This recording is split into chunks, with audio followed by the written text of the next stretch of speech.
মনের আকাশ আলো করে হৃদয় ভর নতুন সুরে, জীবন পথের নৌকা চড়ে যেতে হবে অনেক দূরে।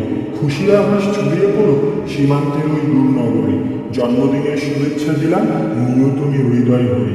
Happy birthday to you. শুভ জন্মদিন। আজকের এই শুভ দিনে সবকিছু হোক নতুন করে, কাছে থাকুক সুখের স্মৃতি, দূরে যাক দুঃখ গ্লানি। Happy birthday. আজকের দিনে মায়ের কোলে আলো হয়ে তুমি এসেছিলে, সবার আশা পূর্ণ করে আনন্দে বুক ভরিয়েছিলে। এমনই করেই ভুবন ভরে থাকো তুমি চিরতরে। ভালো লাগার অনুভূতি হোক স্বেচ্ছায়, স্নিগ্ধ হাওয়া মন ছুঁয়ে যাক তোমার, সহস্র গোলাপের শুভেচ্ছা তোমায়। জীবন হোক সরল অভিবাদন জানাই, তোমার জীবনের প্রতি মুহূর্ত হোক রঙিন। ভালোবেসে জানাই তোমায় শুভ জন্মদিন।